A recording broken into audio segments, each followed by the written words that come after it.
Miércoles 23 de marzo. Miércoles tercero de Cuaresma.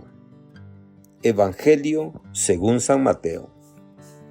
En aquel tiempo, Jesús dijo a sus discípulos: No crean que he venido a abolir la ley o los profetas. No he venido a abolirlos, sino a darles plenitud. Yo les aseguro que antes se acabarán el cielo y la tierra que deje de cumplirse hasta la más pequeña letra o coma de la ley.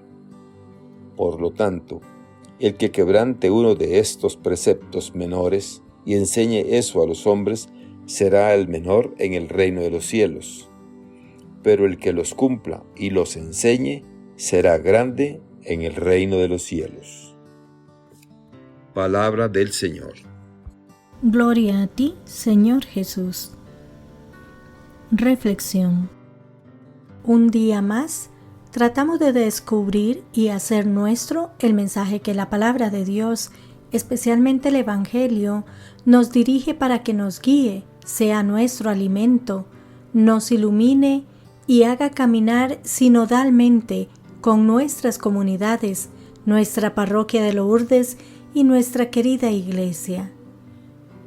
Si todos estos días se nos ha hablado de conversión, perdón, volvernos hacia Dios, tentaciones, cambiar la mente y el corazón, hoy, de repente, cambia el discurso y se nos invita a reflexionar sobre quién es el más grande y quién es el más pequeño en el reino de los cielos. Y es bueno, antes de entrar en el tema, subrayar que los versículos de la liturgia de hoy están ubicados al final del Sermón del Monte, las bienaventuranzas. Esto nos ayuda a entender y centrar la lectura de hoy. Como siempre, y una vez más, la manera de ver el mundo, tanto para nuestro Dios como para nosotros los cristianos, es contradictoria, antagónica y opuesta a la manera como lo ve el mundo, la sociedad, nuestro mundo mediático o las redes sociales. Empecemos por indicar que vivimos en el mundo de la apariencia, de la imagen, del protagonismo, de lo visual, del mirar hacia afuera y lo que entra por los sentidos y el buen decir. Nuestro Dios nos ve y ve al mundo desde otra perspectiva, la del interior de cada uno de nosotros, la de la conciencia, la del corazón, la de los sentimientos, la de la entrega, el servicio y desde el interior.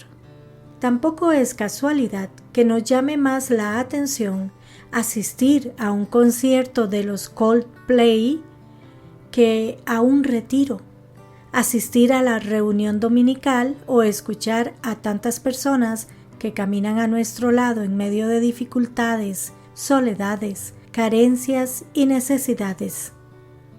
Solo sabemos mirar hacia afuera y no hacia adentro. Hemos perdido la capacidad de interiorizar, escucharnos y escuchar a nuestro Dios que nos habla sin hacer mucho ruido, sin extravagancias, en la soledad, en la amistad y la gratuidad. Con esto entroncamos con algo muy necesario en este tiempo cuaresmal, como es la oración, la súplica, mirar en profundidad, el silencio y la paz. Quien ora se hace receptivo a lo que Dios quiere y pide de él. Se hace prójimo de tantos prójimos que no tienen a nadie a su lado. Quien los escuche les dé una palabra de aliento, de esperanza y de fraternidad. Retomando la pregunta acerca de quién es grande y quién es pequeño en el reino de los cielos, tenemos una doble respuesta. La de nuestra sociedad considera grande lo que tiene poder, dinero, prestigio, fama, imagen, propiedades, buen trabajo, vive en zonas residenciales con buenos salarios, vive en la abundancia, viaja, planifica una Semana Santa en lugares exóticos, placenteros y, sobre todo, alejados del dolor y sufrimiento de tantos hermanos nuestros. Por el contrario, para nuestro Dios y nuestra Iglesia, grande es el pobre de espíritu y de bienes materiales, el que es afligido por una sociedad que causa dolor, el que es desposeído de una vida digna y de su futuro, el que tiene hambre y sed de justicia, los que dan y reciben misericordia, los que son transparentes y limpios de corazón, no tienen doblez ni engaño, los que son pacíficos y trabajan por la paz, no son violentos, no apoyan las guerras ni los exorbitantes presupuestos militares y, en definitiva, los que por hacer el bien y ponen en práctica el programa de las bienaventuranzas son perseguidos y marginados. Grande es aquel que reconoce la presencia de Dios en su vida, que no se deja evangelizar por la sociedad de consumo, una vida de ocio, de placer, diversión, ostentación, indiferencia de lo superfluo, la mediocridad, la vida fácil, sin cruz y, como dicen nuestros jóvenes, que se deja llevar por la pura vida. Pidamos pues a nuestro Padre Celestial que en esta Cuaresma nos cambie los criterios de grandeza que llevamos dentro y que asumimos de nuestra sociedad indiferente y alejada de la vida de Jesús y su reino. Amén.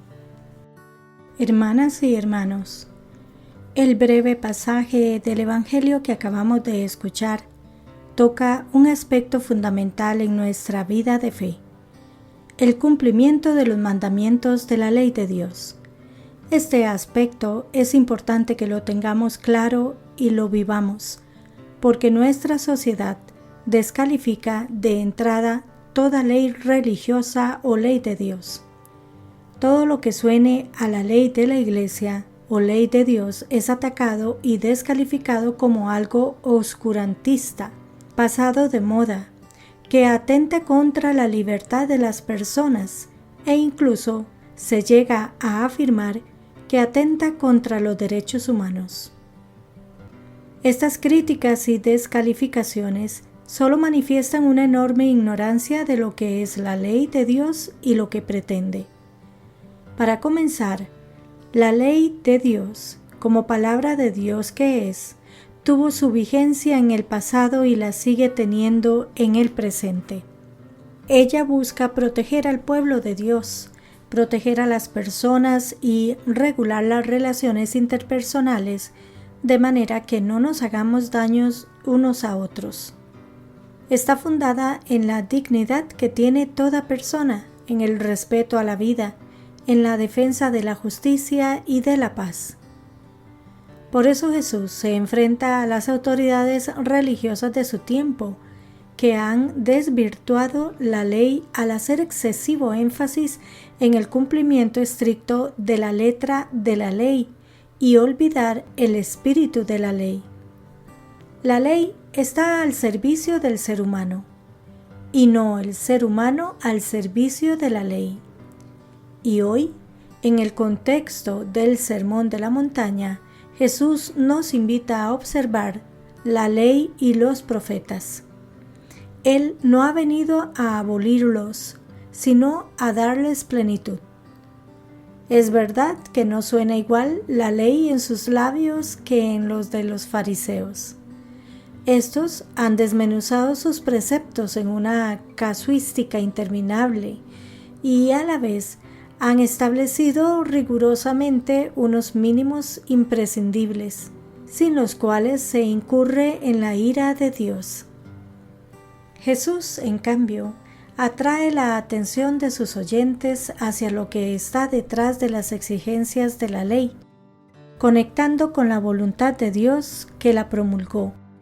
En último término, prescribe que se busque la perfección a ejemplo del Padre del Cielo. Esto que parece inalcanzable y por tanto una exigencia excesiva, debe entenderse teniendo en cuenta quién y cómo es ese Padre. No se trata de una autoridad tiránica o arbitraria o interesada en su propio provecho, sino de un Dios tan grande como misericordioso, comprensivo y dispuesto siempre a perdonar a sus hijos. Pide mucho, es cierto, pero lo da todo. Jesús ha venido a darle plenitud a la ley, porque ha venido a impregnarla del amor. El amor es la plenitud de la ley. Detrás de toda ley está el amor de Dios, y detrás de todo cumplimiento de la ley está el amor a Dios. Jesús propone un cambio total en las relaciones de las personas entre sí y con Dios. Este cambio radical solo podrá partir de la fuerza creadora del amor y será la única respuesta que pondrá fin a tanta violencia. El amor a todos, sin condiciones, tal y como es el amor del Padre del Cielo, que hace salir su sol sobre malos y buenos y hace llover sobre justos e injustos. El amor no tiene límites, como no tiene límite la perfección a la que el creyente tiene que aspirar. Imitando de esta manera a Dios, podremos crear una sociedad justa, radicalmente nueva. Ante esta invitación de Jesús, es importante que nos preguntemos, ¿cómo asumimos nosotros esta ley que Jesús nos invita a observar? ¿Creemos de verdad que es una ley que tiene validez? ¿La creemos injusta y la reprobamos? ¿La consideramos imposible de cumplir y la ignoramos? ¿Rebajamos sus exigencias y la acomodamos a nuestros intereses y conveniencias? ¿O tratamos de serle fieles a sabiendas de que solo con la ayuda de Dios podremos cumplirla? Que Dios les bendiga y les proteja.